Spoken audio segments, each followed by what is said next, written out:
देखिए ये पहले यहाँ से देखेंगे हम लोग फिगर में। ये देखिए डीएनए लिखा गया है और ध्यान दो इधर, एकदम ध्यान देंगे समझ में आ जाएगा मैं क्या कहना चाह रहा हूँ। डीएनए वाटसन क्रिक प्रतिरूप अर्ध संरक्षी प्रकृतियन।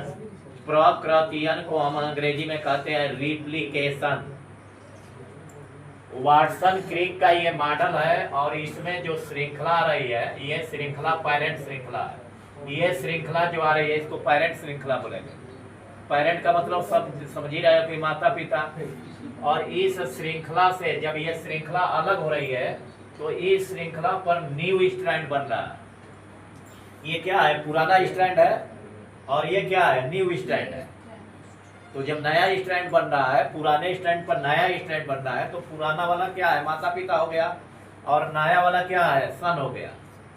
मान लीजिए ये जो है ऐसे समझिए, ये डीएनए है और ये डीएनए क्या हुआ, अलग हो गया। ये डीएनए है और डीएनए की दोनों कुंडलनी क्या हो गई, अलग हो गई।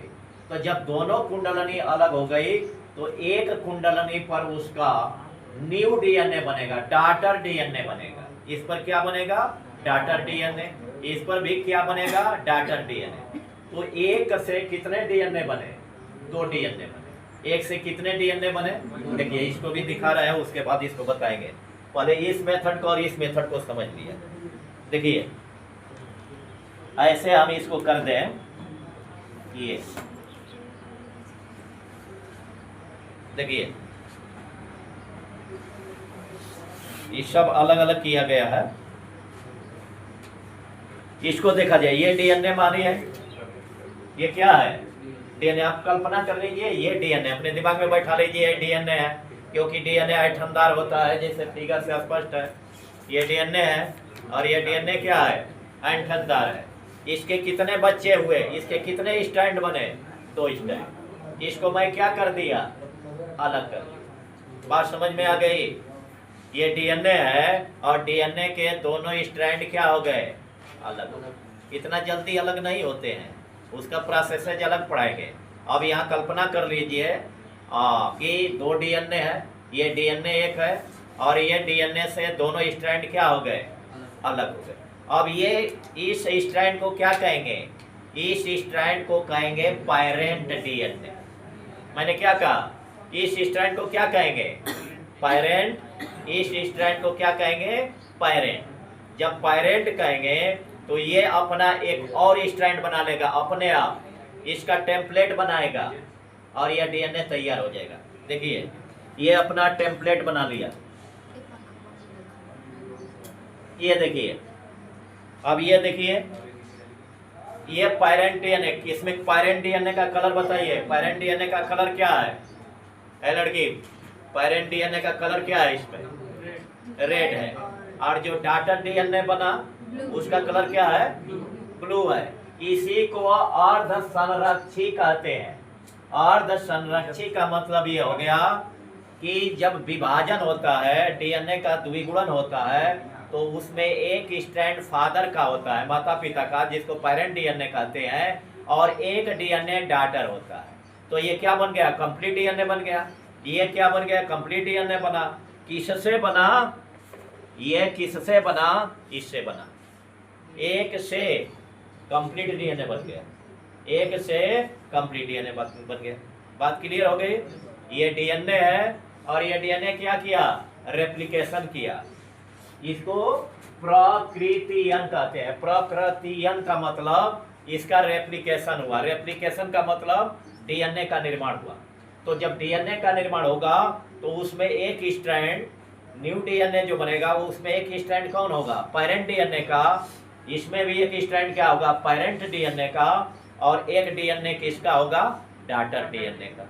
इतना क्लियर हो गया। और इसी को हम क्या कहते हैं, अर्ध संरक्षित प्रकृतियन कहते हैं, यानी सेमी कंजर्वेटिव रेप्लिकेशन कहते हैं। क्या कहेंगे इंग्लिश में, सेमी कंजर्वेटिव रेप्लिकेशन कहते हैं। सेमी कंजर्वेटिव रेप्लिकेशन का मतलब यदि आपसे पूछा जाएगा कि क्या होगा, तो सेमी कंजर्वेटिव का मतलब सेमी माने आधा होता है। आप पढ़े होंगे सेमीफाइनल क्रिकेट में होता है ना, तो फाइनल नहीं होता है, अभी आधा होता है। तो उसी तरह से अर्ध संरक्षित प्रकृतियन का मतलब हो गया सेमी कंजर्वेटिव। और सेमी कंजर्वेटिव का मतलब क्या हुआ, एक डीएनए से यदि 2 डीएनए बन रहे हैं तो 2 डीएनए में हाफ डीएनए जो होगा वह पेरेंट डीएनए होगा और एक डीएनए जो होगा वह डॉटर डीएनए होगा। इसी को हम कहते हैं, एक डीएनए से कितना डीएनए बनेगा, 2 डीएनए बनेगा। तो एक स्ट्रैंड क्या होगा, पेरेंट का, और एक स्ट्रैंड एक में पेरेंट का, और एक स्ट्रैंड में क्या होगा, डॉटर स्ट्रैंड, और एक में डॉटर स्ट्रैंड, और ये कंप्लीट डीएनए बन जाएगा। और इसकी कथा किसने लिख डाली थी, 1953 में वाटसन और क्रिक ने जो डीएनए की संरचना दी थी, उसी समय उन्होंने बता दिया था कि डीएनए जब रेप्लिकेशन करेगा तो उसमें अर्ध संरक्षी का गुण होता है। क्लियर हो गया? क्या लिखेंगे परीक्षा में, यदि आता है परीक्षा में कि अर्ध संरक्षित प्रकृतियन क्या होता है, तो आप लिखेंगे कि जब डीएनए द्विगुणन करता है तो उससे जो होता है डॉटर डीएनए बनता है। उस डॉटर डीएनए में एक पेरेंट डीएनए का स्ट्रैंड आता है और दूसरे डॉटर डीएनए में भी एक पेरेंट स्ट्रैंड आता है, और ये कंप्लीट डीएनए बन जाते हैं। और इस प्रक्रिया को हम कहते हैं अर्ध संरक्षित प्रकृतियन या सेमी कंजर्वेटिव कहते हैं। क्लियर हो गया? अब इस प्रैक्टिकल पर देखा जाए, इसको प्रूफ करने के लिए अब वैज्ञानिक आया कहे कि भाई हम लोग नहीं जानते हैं, इसका प्रैक्टिकल करेंगे कि कैसे जो होता है उसमें पेरेंट डीएनए जा रहा है और कैसे डॉटर डीएनए जा रहा है। इसी को सिद्ध करने के लिए वैज्ञानिक आ गया है। बहुत सारे वैज्ञानिक अपना अपना थेसिस दिए, सिद्धांत दिए, लेकिन सबका फेल हो गया। उसमें से एक सिद्धांत सही हुआ, जिसका सिद्धांत होता है मेसल्सन एवं स्टाल का अर्ध संरक्षित प्रकृतियन मॉडल। क्या मैं बोला? इस सेमी कंजर्वेटिव को सिद्ध करने के लिए बहुत सारे साइंटिस्ट हैं, ये दिखाने की ये कोशिश कर रहे हैं कि जो डीएनए में जो डीएनए का डुप्लीकेशन होता है, डुप्लीकेशन का मतलब क्या हुआ, पुराने डीएनए से नए डीएनए का निर्माण करना। डुप्लीकेशन का मतलब क्या हुआ, पुराने डीएनए से नए डीएनए का निर्माण करना। क्लियर हो गया? द्विगुणन का मतलब क्या हुआ, द्विगुणन का मतलब यह हुआ कि पुराने डीएनए से नए डीएनए का निर्माण करना। ये बात क्लियर हो गई? इसी को प्रूफ करने के लिए वैज्ञानिक आए और कहा कि भाई हम सिद्ध करेंगे कि कैसे जो होता है पुराने डीएनए से नए डीएनए का निर्माण होता है। और वो वैज्ञानिक आए मेसल्सन एवं स्टाल। आपसे पूछा जाएगा कि मेसल्सन एवं स्टाल ने किसका एक्सपेरिमेंट किया था, तो आप कहेंगे, एक नंबर का सवाल याद रखिएगा कि मेसल्सन एवं स्टाल ने किसका प्रयोग किया था, तो आप कहेंगे कि डीएनए के अर्ध संरक्षित गुण का मॉडल दिया था। डीएनए के अर्ध संरक्षित प्रकृतियन, प्रकृतियन का मतलब क्या हो गया, डीएनए का द्विगुणन, और अंग्रेजी में कहते हैं रेप्लिकेशन ऑफ डीएनए। अंग्रेजी में क्या कहेंगे, replication of model, replication of DNA in semi conservative. Semi माने आधा, कंजर्वेटिव माने संरक्षण करना। तो अब प्रयोग हम समझेंगे। मेसल्सन एवं स्टाल ने क्या लिया था, वही ई कोलाई जीवाणु लिया था जो हर्शे एवं चेज ने लिया था। क्यों ले रहे हैं वैज्ञानिक, सबसे अधिक वैज्ञानिक किस पर प्रयोग कर रहे हैं, ई कोलाई जीवाणु पर कर रहे हैं। याद रखिएगा, ई कोलाई जीवाणु जो होता है वो हर 20 मिनट में अपना वंश बना लेता है। यह लिखा गया है ना कि ये 20 मिनट में अपना जनन करने लगता है, यानी 20 मिनट में ये अपना पुत्र पैदा करने लगता है, पुत्री पैदा करने लगता है, डॉटर। 20 मिनट के बाद फिर 40 मिनट आ जाएगा, फिर डीएनए बन जाएगा। 40 मिनट के बाद आएगा, फिर डीएनए बन जाएगा। लगातार ये डीएनए बनते रहते हैं और 24 घंटे में बहुत सारा डीएनए ये बनाता है। तो वैज्ञानिक कहे कि नहीं, हम किसको लेंगे, ई कोलाई जीवाणु को लेंगे। और ई कोलाई जीवाणु जो होता है बहुत कम समय में अपना वंश जो होता है तैयार कर लेता है। तो देखिए, जो डीएनए होता है, आप लोगों ने क्या पढ़ा है, डीएनए। और डीएनए में क्या होता है, डीएनए में क्या बताया गया है, डीएनए में होता है नाइट्रोजन बेस, डीएनए में क्या होता है? चलिए अब बताइए, डीएनए में क्या होता है? नाइट्रोजन बेस होती है, ये सभी लोग को पता है। डीएनए में क्या होता है? नाइट्रोजन होता है। तो वैज्ञानिक क्या किए थे कि इस्चेरिचिया कोलाई का जीवाणु लिए थे, और यह जीवाणु का डीएनए कैसा था? इस जीवाणु का डीएनए जो था वह N14 वाला था, साधारण था, हल्का जीवाणु, हल्का जो है नाइट्रोजन था। तो इसको क्या किए कि इस्चेरिचिया कोलाई का जीवाणु निकाल करके, इस्चेरिचिया कोलाई जीवाणु का डीएनए निकाल करके, और मीडियम क्या कौन सा बनाए? एक जो होता है इस तरह का उन्होंने जार बनाया, और इसमें रख दिया, क्या रख दिया? अमोनियम क्लोराइड रख दिया। क्या रख दिया? अमोनियम क्लोराइड रख दिया। इसमें रख दिया अमोनियम क्लोराइड रख दिया, अमोनियम क्लोराइड रख दिया, और इस अमोनियम क्लोराइड में इस डीएनए को रख दिया। क्या रख दिया? अमोनियम क्लोराइड को किसके डीएनए को रख दिया? ई कोलाई के डीएनए को रख दिया। इतना बात क्लियर? इन्होंने क्या किया? इन्होंने ये किया कि ई कोलाई का डीएनए लिया, सिंपल सी बात, और उस डीएनए को एक घोल में रख दिया, और इस घोल में क्या है? इस घोल में अमोनियम क्लोराइड है, क्योंकि इसमें नाइट्रोजन है, इसी रूप में लेगा। आज जब ई कोलाई का डीएनए डाला गया इसमें, ई कोलाई का जब डीएनए डाला गया इसमें, ई कोलाई का डीएनए डाला गया, तो यह N14 वाला डीएनए था। तो N14 वाला इन्होंने प्राप्त कर लिया, बहुत सारा प्राप्त कर लिया, N14 वाला डीएनए प्राप्त हो गया। अब क्या काम किए कि इस N14 वाला ई कोलाई को, N14 वाला ई कोलाई को क्या किए कि पुनः N15 वाला घोल में डाले। N15 क्या है? ये भारी नाइट्रोजन है, नाइट्रोजन का समस्थानिक है, और इन्होंने क्या किया कि N15 में एक ई कोलाई को निकाल करके, ई कोलाई के जीवाणु को निकाल करके, जीवाणु के डीएनए को निकाल करके इसमें डाल दिए, और इसको क्या किए? छोड़ दिए, और छोड़ने के बाद 20 मिनट में ये जनन करेगा, बहुत सारा बना लेगा, और 20 मिनट के बाद पुनः इन्होंने इस डीएनए को निकाल लिया, इस डीएनए को निकाल लिया, और इस डीएनए पर जो नाइट्रोजन बेस है क्या है? N15 है। इतना क्लियर हो गया? अब इस पर इस स्टैंड पर क्या आया? N15, और यही N15 डीएनए है। क्या है? N15 DNA. अब इसको क्या काम किए कि N15 डीएनए को देखे घोल में रख करके कि ये जनन कर रहा है कि क्या कर रहा है। तो 20 मिनट के बाद इसने अपना जनन शुरू किया, 20 मिनट बाद, और देख लीजिए इसमें 20 मिनट बाद, चलिए ये 20 मिनट बाद जब जनन शुरू किया, तो इस स्टैंड में, अब 1 मिनट और रख जाइए, ये हमको प्राप्त हो गया ये N15 डीएनए हमको प्राप्त हो गया। अब इन्होंने क्या किया?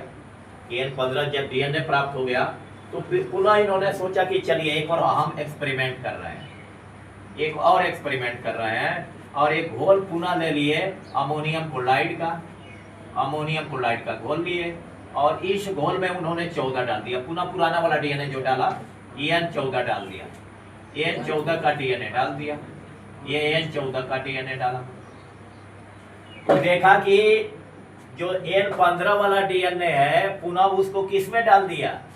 N14 में डाल दिया। अब पहले क्या था? N14 था। बात इतना क्लियर? इसमें डाल दिया, N14 में डाल दिया। आज जब N14 में डाला तो क्या हुआ? देखिए यहाँ 20 मिनट बाद जब देखा तो एक संकर डीएनए प्राप्त हुआ। बात समझ गए? यानी इस डीएनए में ये न्यू स्ट्रैंड बना। एक स्ट्रैंड किसका है? पिता वाला आ रहा है।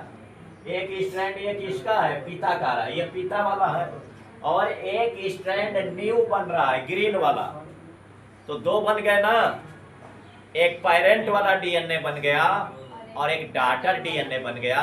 तो जो पेरेंट वाला डीएनए क्या है? 15 डीएनए है, तो ये क्या बन गया? 15 डीएनए, और एक डीएनए क्या बन गया? 14 डीएनए। तो इससे तो सिद्ध हो रहा है कि पिता वाला एक डीएनए जा रहा है स्ट्रैंड, और एक डॉटर वाला डीएनए बन रहा है। तो ये अर्ध संरक्षण। यही नहीं माने, पुनः उन्होंने क्या काम किया कि इसको कल्चर कराया। कुछ समय तक छोड़ दिया, कुछ समय तक क्या कर दिया, छोड़ दिया। अब ये जब जन्म करे, ये जन्म किए, तो क्या काम हुआ कि F2 पीढ़ी में अब ये अलग अलग हो गए। F2 पीढ़ी में क्या हो गए, अलग अलग हो गए। इसमें 2 DNA देख रहे हैं, 2 DNA क्या बने, हल्का DNA बने, यानी N14 वाला बने, और 2 DNA क्या बने, संकर DNA बने। उस संकर DNA में एक 14 वाला DNA था और एक 15 वाला DNA था, तो ये बन गए। और इसका जब इन्होंने अपकेंद्रण किया, अपकेंद्रण का मतलब ये हुआ कि एक जो होता है, इन्होंने ट्यूब लिया, एक इन्होंने ट्यूब लिया और इसमें DNA को भर करके, इस DNA को भर करके जब वो घुमाए, मैंने 1000 बार 10,000 बार उसको घुमाए, केंद्रित किए, तो ये देखे कि इसको किसमें घुमाए, इसमें सीजियम क्लोराइड डाल दिए, सीजियम डाल दिए, सीजियम क्लोराइड डाल दिए, और सीजियम क्लोराइड डाल करके यहाँ एक फोटोग्राफिक प्लेट बना लिए। फोटोग्राफी क्या किए, प्लेट बना लिए, क्योंकि रेडियो एक्टिव है। जब उन्होंने अपकेंद्रण किया, क्या किया, अपकेंद्रण किया, यहाँ से जब अल्ट्रावायलेट रेज छोड़ा, तो जब अल्ट्रावायलेट रेज छोड़ा तो यह जो होता है एक बिंदु यहाँ पर बना, किसका बना, N15 का बना, और इसको इन्होंने यहाँ बना लिया, इस पर खींच लिया चिन्ह। उसके बाद पुनः वही प्रैक्टिकल किए, पुनः अपकेंद्रण किए, और अपकेंद्रण करने पर जो संकर DNA का जो चिन्ह बनना है बीच में आया, और पुनः जब उन्होंने अपकेंद्रण किया घुमा करके, तो एक जो होता है हल्का DNA बना और एक भारी DNA बना। कुल मिलाकर कहने का मतलब है कि DNA जो होता है पेरेंट DNA में, उसका डाटा DNA जा रहा है, जो ये प्रूव कर रहा है। तो इन्होंने यही बताया कि DNA अर्ध संरक्षित होता है। क्या होता है, अर्ध संरक्षित होता है। अब ऐसे समझिए, इसको मैं अलग कर दे रहा हूं, अब इसको ऐसे समझिए, ये DNA है। अच्छा, जब ये DNA है तो देखिए ये इसके डाटा DNA है, ये इसके क्या है, डाटा DNA। ये देखिए 15 DNA है, ये क्या हो गया, 15 DNA। क्लियर हो गया। इस 15 DNA में एक जो होता है, जब ये अर्ध संरक्षित हुआ तो एक DNA क्या बना, 15 N DNA, ये 15 N बना, ये 14 N बना। क्लियर हो गया। ये 15 N बना, ये 14 N बना। ये कौन सा DNA है, पेरेंट DNA है। ये कौन सा DNA है, डाटा DNA है। तो 2 बनेगा ना, तो 2 हमने रखा हुआ है, 2 मैंने बना दिया, इस पर ये बना दिया, ये बन गया, ये बन गया। अब इसका क्या किया कि 40 मिनट बाद पुनः अपकेंद्रण किया, 40 मिनट बाद इसको पुनः जो होता है जर्मिनेशन कराया।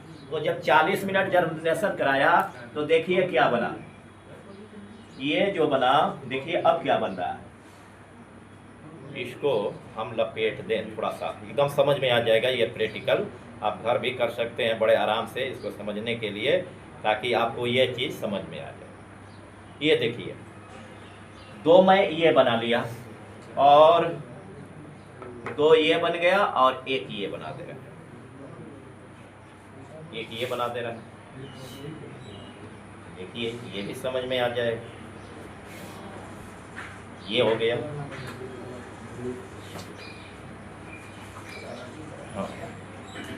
और एक हम ये ले रहे हैं, देखिए अब समझिए, 2 ये बन गए, एक ये बन गया, एक ये बन गया, 2 बन गए, और ये क्या बने, 14 N DNA बन गया, ये 14 N DNA बन गया। और ये क्या बना, संकर DNA बना। इसमें 14 हुआ, 15 हुआ, 14 हुआ, 15 हुआ। किससे शुरू किए थे, शुरू यहाँ से किए थे, इसे शुरू किए, और जो DNA बना वह कौन सा DNA बना, संकर DNA बना। क्योंकि किसमें कल्चर कराए थे, 14 वाला से कल्चर कराए तो 14 वाला बन गया, फिर 14 को 15 में कल्चर कराए तो 14-15 बन गया। ये क्या बना, 14-15। पुनः इसको छोड़ दिए और कल्चर कराए, फिर 20 मिनट में ये बना, फिर 40 मिनट में छोड़े तो ये कल्चर कराए। तो इस तरह के इसके कितने बने, इसके जो होता है एक स्टैंड ये बन गया, ये ग्रीन वाला स्टैंड टोटल बन गया, एक ग्रीन वाला स्टैंड टोटल बन गया, माने इसके डाटर सेल बने।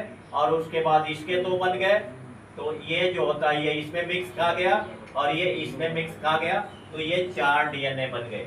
एक बार में 2 बन रहे हैं, एक बार में 2 डीएनए बनेंगे, 2 बार में ये 4 डीएनए बनेंगे। तो किताब में आपका एक बार ही दिखाया है। हाँ देखिए गड़बड़ी कहाँ से हो रही है, तो ये यहाँ 2 डीएनए है, थोड़ा 2 डीएनए बनाओ, इसमें एक डीएनए छूटा हुआ है इसलिए तो है मिस प्रिंट हो रहा है, ठीक ना। और क्लियर हो जाएगा, इस फिगर से क्लियर हो रहा है तो ये हो जाएगा। इसको बंद करो, एक बार और समझने की कोशिश कर रहे हैं। ये देखिए ये डीएनए एक बार और समझिए, ये क्या है, डीएनए है। ये देखिए ये 15N वाला डीएनए है। बात समझ में आ रही है, ध्यान से सुनो। जो डीएनए प्राप्त हुआ था वो कौन सा डीएनए था, क्योंकि नॉर्मल डीएनए था, वह N14 वाला डीएनए था। अब कहेंगे कि यन नाइट्रोजन कहाँ से आया, नाइट्रोजन कहाँ से आया, क्योंकि डीएनए का निर्माण किससे होता है, नाइट्रोजन बेस से होता है। तो वह साधारण नाइट्रोजन था, उस नाइट्रोजन को कल्चर किया गया तो काफी ई कोलाई जीवाणु प्राप्त कर लिया गया। पुनः N14 वाले जीवाणु को किस मीडियम में कल्चर किया गया, N15 में कल्चर किया गया। जब N15 में कल्चर किया गया तो वह जो होता है N15 वाला डीएनए प्राप्त हुआ।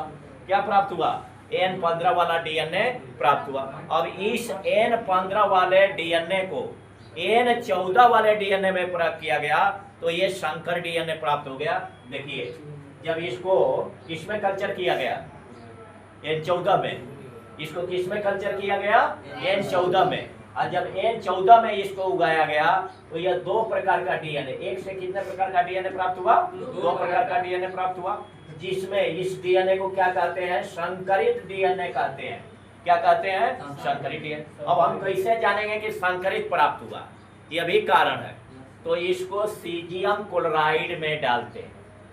सीजियम क्लोराइड में जब डालेंगे और उसका अपकेंद्रण कराते हैं, तो अपकेंद्रण कराएंगे तो डीएनए अलग अलग होगा। और जब इस पर अल्ट्रावायलेट के रेंज डालेंगे तो यहाँ जो होता है प्रतिबिंब आएगा, चमक पैदा होगी और वहाँ जो है चिन्ह लगा लेंगे। तो इससे पता चल जाएगा कि भारी डीएनए कहाँ प्राप्त हो रहा है, यानी संकरी डीएनए कहाँ प्राप्त हो रहा है, जिसमें 14 भी है 15 भी है। तो आपको क्लियर हो गया कि N15 जब 20 मिनट बाद विभाजित होगा तो 2 डीएनए बनेंगे, और ये विभाजित होगा तो 2 डीएनए बनेगा, ये विभाजित होगा तो 2 डीएनए बनेगा। अब ऐसे देखिए ये कौन सा डीएनए है, N15 डीएनए है। ये विभाजित होगा तो क्या बनेगा, ये देखिए ये जब विभाजित होगा तो ये एक डीएनए हो गया, एक डीएनए ये हो गया, विभाजित होगा तो क्या बनेगा, 2 डीएनए बने। ये कौन सा डीएनए बने, संकर डीएनए बने। संकर डीएनए में क्या हुआ, एक पैरेंट डीएनए और एक जो होता है डॉटर डीएनए, यानी एक जो होता है N15 वाला डीएनए, एक N14 वाला। अर्धसंरक्षी, आधा गुण पिता का आधा गुण माता का। यहाँ क्लियर हो गया, 2 बन गए। अब जब ये 2 बन गए तो 2 जो होता है अब क्या बनेंगे, ये बन गए, 2 ये बन गए, यानी क्या बने, N14 वाला ये बन गए, और 2 क्या बने, ये संकरित वाला बन गए, ये बन गए। तो क्लियर हुआ कि नहीं हुआ। अब इसमें क्या हो रहा है, पेरेंट का भी लक्षण आ रहा है और डॉटर का भी क्या हो रहा है, लक्षण आ रहा है। और इस तरह से ये एक पीढ़ी से दूसरे पीढ़ी में वंश परंपरा को बनाए रखते हैं। और डीएनए जो होता है विभाजन की कोशिका विभाजन की तैयारी कब करती है, विभाजनांतराल अवस्था में। उस अवस्था में केंद्र का विभाजन होगा, कोशिका द्रव्य का विभाजन होगा। जब केंद्र का विभाजन होगा तो गुणसूत्र का विभाजन होगा, डीएनए का विभाजन होगा, और इस तरह से डीएनए एक पीढ़ी से दूसरे पीढ़ी में चलता रहता है। इसी को कहते हैं सेमी कंजर्वेटिव मेथड। यानी मेसेल्सन ने यह सिद्ध करना चाहा कि डीएनए का एक पीढ़ी से दूसरे पीढ़ी में स्थानांतरण कैसे होता रहता है। यदि परीक्षा में आ जा रहा है कि अर्धसंरक्षी प्रकृतियन या semi conservative of replication model किसने दिया था, तो क्या उत्तर मारेंगे, मेसेल्सन एवं स्टाल्स ने दिया था। और इन्होंने किस पर प्रयोग किया था, N14 एवं N15 पर प्रयोग किया था। किस जीवाणु पर प्रयोग किया था, इस्चेरिचिया कोलाई जीवाणु पर इन्होंने प्रयोग किया था। तो ये अर्धसंरक्षी मॉडल है। उसके बाद अगले दिन हम बताएंगे, टाइम देखिए थोड़ा सा, टाइम एक बार देख लीजिए। हैं? तो अगले दिन बताएंगे कि ये डीएनए कैसे अलग होता है, इस डीएनए कैसे अलग होता है। 1 मिनट का टाइम लेंगे, डीएनए कैसे अलग होता है। देखिए ये डीएनए है तो एक एंजाइम आएगा इसमें, इसको अलग करने के लिए। जैसे रस्सी लिपटी रहती है पूरा, तो उस रस्सी को अलग करने के लिए एक एंजाइम आएगा, उस एंजाइम का नाम होगा हेलिकेज एंजाइम। तो जहां बॉन्ड कमजोर होगा, ध्यान से सुनिएगा, जहां बॉन्ड कमजोर होगा, जैसे इस तरह से ये जुड़ा होता है ना डीएनए, इस तरह से डीएनए जुड़ा रहता है, तो जहां बॉन्ड कमजोर होगा यानी एडेनिन थाइमिन होगा। क्या होगा? एडेनिन थाइमिन होगा। तो यहाँ 2 हाइड्रोजन बॉन्ड है, तो हेलिकेज एंजाइम इसको तोड़ देगा। क्या करेगा? तोड़ देगा, यहाँ खुल जाएगा। जब यह खुल गया तो इस डीएनए का आकार कैसा हो गया? वाई के आकार का हो गया। किस आकार का हो गया?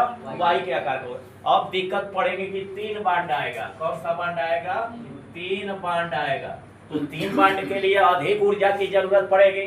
अब अधिक ऊर्जा की जरूरत पड़ेगी तो इसको कैसे तोड़ेगा, तो ये अगले दिन बताएंगे। और इसको याद रख लीजिएगा, एक बार पढ़ लीजिएगा, बहुत आसान है, ठीक ना। क्वेश्चन करा देंगे, सही हो जाएगा। तो मेन टॉपिक है, इसके बाद जो है आपका लाइक ओपेरान है, उसके बाद जो होता है कोडोन है, और उसके बाद जो होता है डीएनए फिंगरप्रिंट है। चैप्टर बहुत बढ़िया है ये, और ये समझ लेंगे, उसके बाद सारे चैप्टर आसान पढ़ेंगे। और यह भी बहुत आसान है, जो भी बता गई यह भी बहुत आसान है। तो चलिए अब अगले दिन देखा जाएगा।